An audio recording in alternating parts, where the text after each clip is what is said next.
तो दोस्तों स्वागत है आपका अपने YouTube चैनल शुभम अड्डा एकेडमी में। दोस्तों आज हम लेके आए हैं आपके लिए हिंदी की क्लास प्रैक्टिस सेट, वो कि चैप्टर वाइज। यह चैप्टर वाइज जो प्रैक्टिस सेट है ये आपकी तब तक चलती रहेगी जब तक कि सारे चैप्टर समाप्त नहीं हो जाते।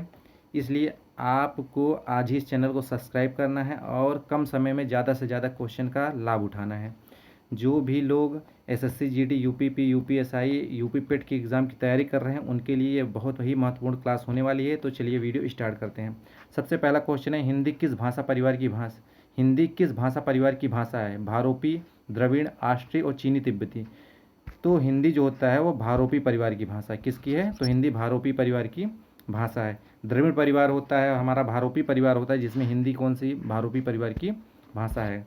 अगला प्रश्न चलते हैं, भारत में सर्वाधिक बोले जाने वाली भाषा कौन सी है? चलिए बताइए, भारत में सर्वाधिक बोले जाने वाली भाषा कौन सी? हिंदी है, संस्कृत है, तमिल है, उर्दू है। ये जितने दिए हुए हैं इनमें से सबसे ज़्यादा भारत में कौन सी भाषा बोली जाती है? तो सबसे ज़्यादा कौन सी भाषा बोली जाती है? हिंदी बोली जाती है। ठीक है, अगला चलते हैं, अगला प्रश्न देखते हैं।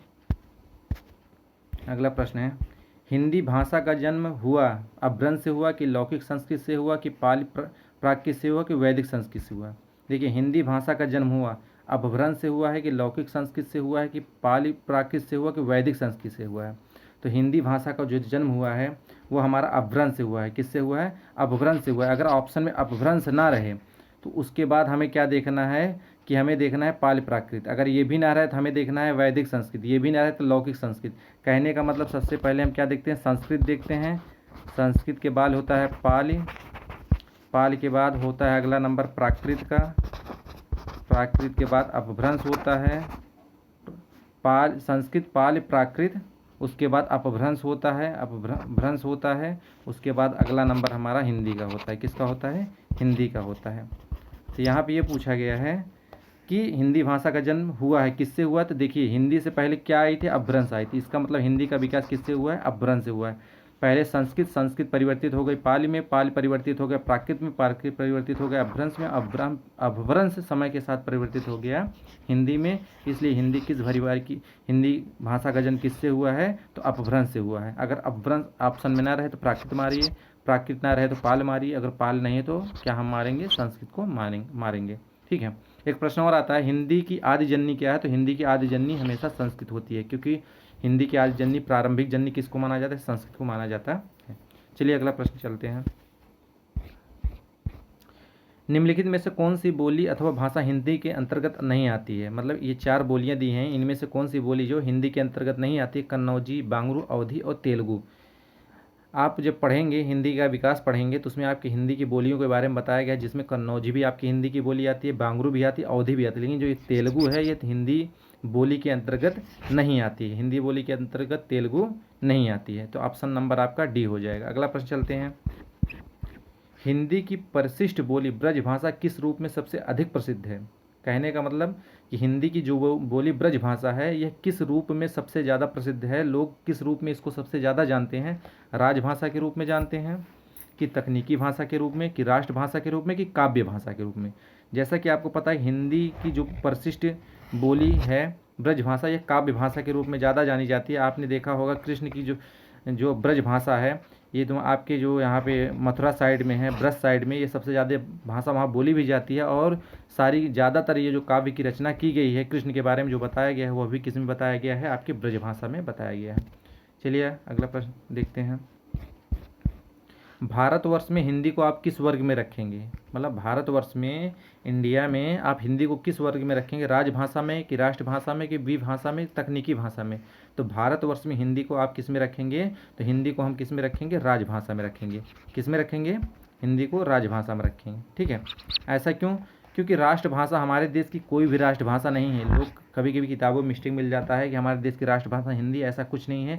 आप संविधान के अनुच्छेद 351 से लेकर 343 से लेकर के 351 तक जब आप पढ़ेंगे, 351 तक पढ़ेंगे तो इसमें बताया, हिंदी के बारे में बताया गया कि हिंदी का विकास कैसे हुआ।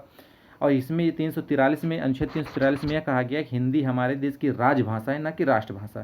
क्या है? हमारे देश की राजभाषा है। हमारे देश की राष्ट्रभाषा कोई भी भाषा नहीं है। ठीक है, हिंदी हमारे देश की क्या है? राजभाषा है। तो भारतवर्ष में हिंदी को आप किस वर्ग में रखेंगे? तो राजभाषा में रखेंगे।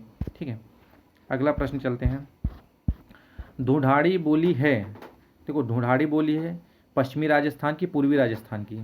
चलिए यहाँ पे केवल दो ऑप्शन दिया है कि ढूंढाड़ी बोली है पश्चिमी राजस्थान की कि पूर्वी राजस्थान की। देखिए यहाँ पे हम ढूंढाड़ी बोली को देखेंगे पूर्वी राजस्थान की, पश्चिमी। सबसे पहले ये देखिए उत्तर, ये होता है दक्षिण, ये होता है पूरब, ठीक है, ये होता है पूरब, ये होता है पश्चिम, ठीक है। तो ये जो उत्तर में होता है, उत्तर में होता है क्या होता है, उत्तर में होता है आपका मेवाती। कौन सी भाषा होती है, मेवाती। मेवाती उत्तर में बोली जाती है, ठीक है। और मालवी, मालवी क्या होती है, दक्षिण बोली जाती है। और ये ढूंढाड़ी जो होता है, ढूंढाड़ी जो होता है, ढूंढाड़ी, ये ढूंढाड़ी बोलते हैं, इसको हड़ौती भी बोलते हैं। ये हमारी किस में बोली जाती है, पूर्वी राजस्थान में बोली जाती है। पूर्वी राजस्थान में कौन सी बोली बोली जाती है, ढूंढाड़ी, या उसको हम हड़ौती भी बोलते हैं, ठीक है। अगला प्रश्न चलते हैं। ब्रजबुली नाम से जानी जाती है, ब्रजबुली नाम से कौन सी भाषा जानी है, पंजाबी को जानते हैं कि मराठी को जानते हैं कि गुजराती को, पुरानी बांग्ला। तो ब्रजबुली नाम से हम जानते हैं पुरानी बांग्ला। जो पुरानी बांग्ला है इसको हम किस नाम से जानते हैं, तो इसको हम जानते हैं ब्रजबुली नाम से। किस नाम से, तो ये हम जानते हैं पुरानी बांग्ला को किस नाम से जाना जाता है, तो ब्रजबुली नाम से जाना जाता है, ठीक है।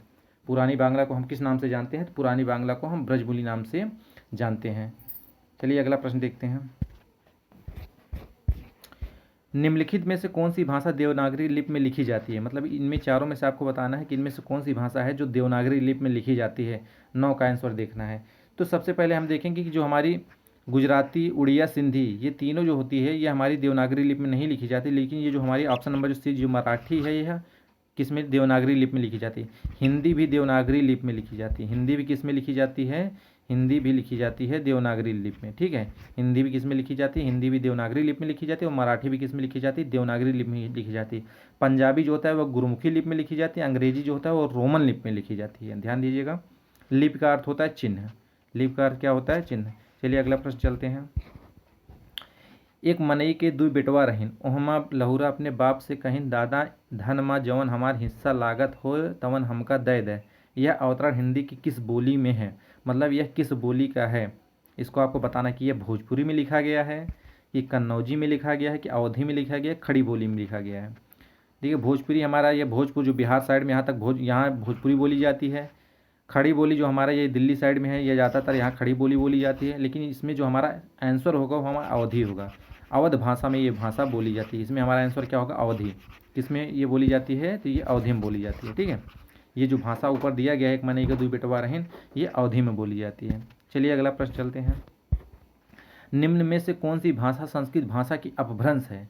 संस्कृत भाषा की अपभ्रंश कौन सी भाषा है, उसे हमें जानना है कि खड़ी बोली है, कि ब्रज भाषा है, कि अवधी है, कि पाली है, कौन सी है। इसमें हमें ये देखना है कि कौन सी है, ठीक है। संस्कृत भाषा की अपभ्रंश कौन है, तो पाली है। कौन सी है, पाली है। निम्न में से कौन सी भाषा संस्कृत भाषा की अपभ्रंश है, तो पाली को आया है, क्योंकि संस्कृत के बाद क्या आता है, पाली आता है। इसलिए पाली संस्कृत भाषा की अपभ्रंश क्या हो गई, हमारी पाली हो गई। ध्यान दीजिएगा। अगला प्रश्न चलिए।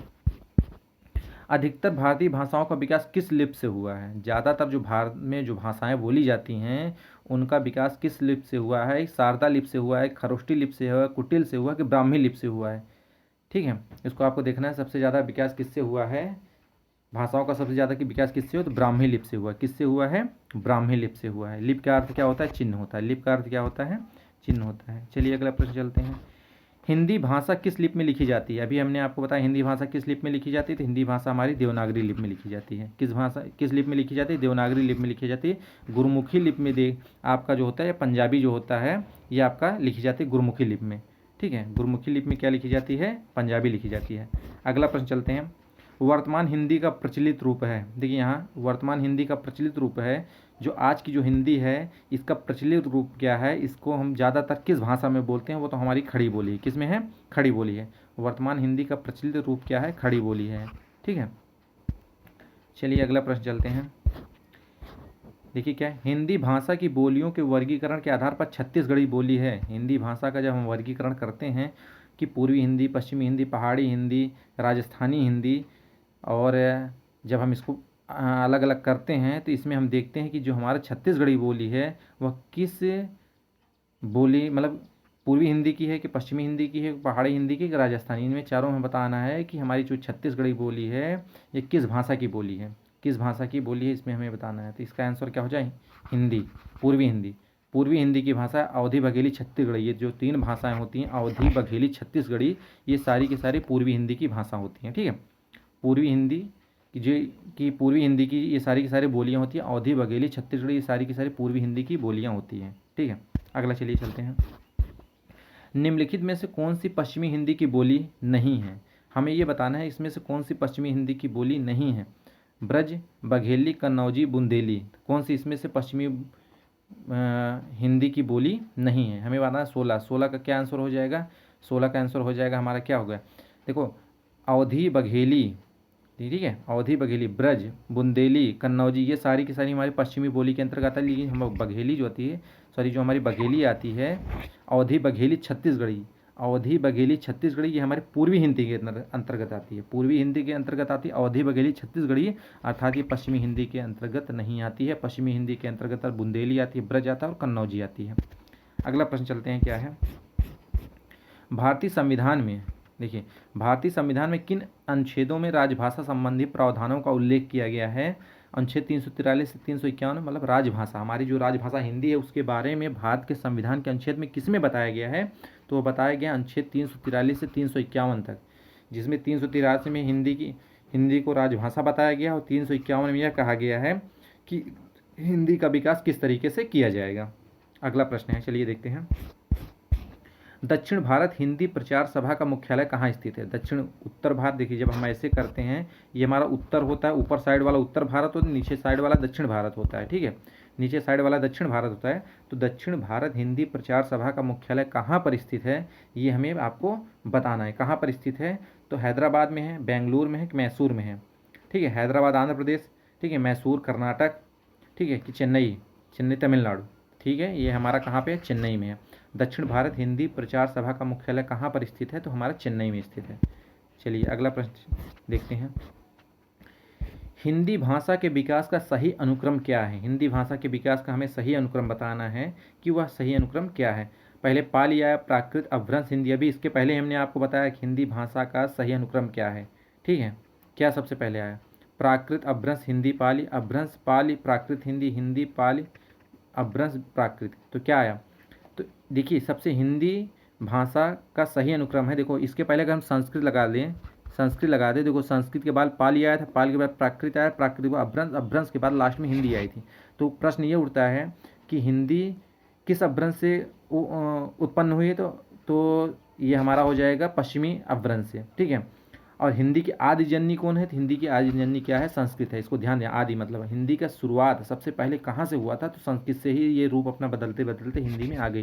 तो हमारा ऑप्शन ये क्या हो जाएगा? यहाँ पे ए हो जाएगा, हिंदी का सही विकास क्रम, ऑप्शन नंबर ए।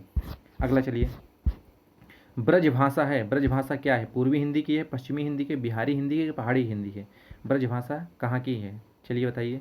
ब्रज भाषा है, ब्रज भाषा हमारी कहाँ की है? तो ब्रज भाषा हमारी पश्चिमी हिंदी की है। कहाँ पे है? पश्चिमी हिंदी की है। ये वृंदावन में आप देखते हैं, उत्तर प्रदेश में, आगरा में आप चले जाइए, वृंदावन में चले जाइए, मथुरा चले जाइए, वहाँ पे आपको ये भाषा आपको दिखेगा। लोग ये भाषा ज़्यादा उपयोग करते हैं क्योंकि कृष्ण की नगरी है। ठीक है, अगला प्रश्न चलिए देखते हैं। अगला प्रश्न क्या है? मगही किस उपभाषा की बोली है? मगही किस उपभाषा की बोली? राजस्थानी की है कि पश्चिमी हिंदी की, पूर्वी की हिंदी की, बिहारी की है? चलिए बताइए। मगही, मगही देखो, बिहारी का आपने ना उनका कबीरदास का नाम सुना होगा, मगही। ठीक है, तो मगही किस उपभाषा की बोली है? राजस्थानी की है, पश्चिमी हिंदी की, पूर्वी हिंदी की है, कि बिहारी की है?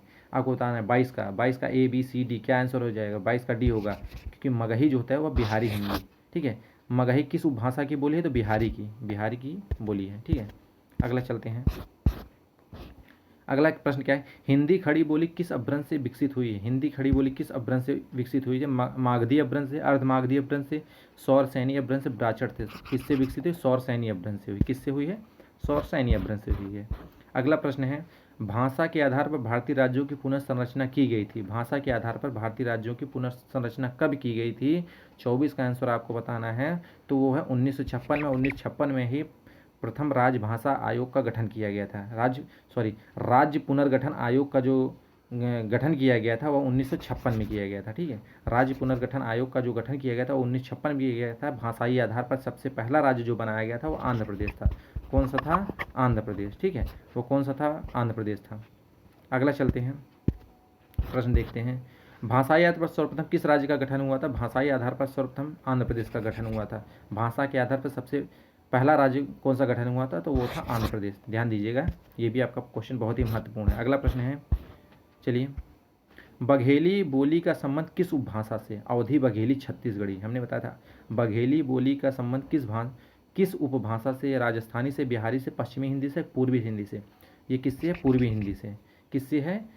तो पूर्वी हिंदी से है। ठीक है, पश्चिमी हिंदी से आपका हिंदी का विकास पश्चिमी हिंदी से हुआ है। ठीक है, अगला चलते हैं। प्रश्न क्या है?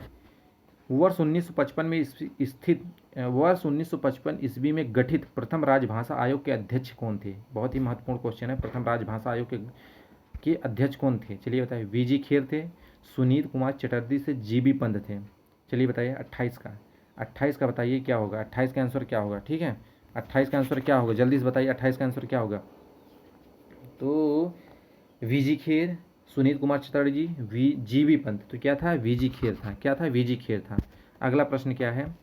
तो अगला प्रश्न में ध्यान देना है, क्या है यहाँ दिया गया है। ठीक है, अगला प्रश्न है, चलिए अब हम यहीं तक देखते हैं क्या है हमारा 28 नंबर तक, यहीं तक देखेंगे, इसके आगे नहीं देखेंगे। तो इसमें 2-4 क्वेश्चन और क्या है। हिंदी की आद्य जननी हमने आपको बता ही दिया क्या है? संस्कृत है। हिंदी की आद्य जननी क्या है? हमने आपको बताया संस्कृत है। एक चीज़ और है, हिंदी दिवस कब मनाया जाता है? हिंदी दिवस 14 नवंबर को मनाया जाता है। कब मनाया जाए? 14 नवंबर को मनाया जाता है। हिंदी दिवस कब मनाया जाए? 14 नवंबर को, क्योंकि 14 नवंबर 1949 को हिंदी को राजभाषा का दर्जा दिया गया था, इसलिए प्रत्येक वर्ष सॉरी 14 सितंबर को हिंदी दिवस मनाया जाता है, क्योंकि 14 सितंबर 1949 ईस्वी को हिंदी को राजभाषा बनाने का दर्जा दे दिया गया था, इसलिए प्रत्येक वर्ष 14 सितंबर को हम हिंदी दिवस मनाते हैं। अगर ये क्लास आपको अच्छी लगी है तो आप इस क्लास को ज़्यादा से ज़्यादा शेयर करिए, लाइक करिए और हमारे चैनल को सब्सक्राइब करिए। धन्यवाद।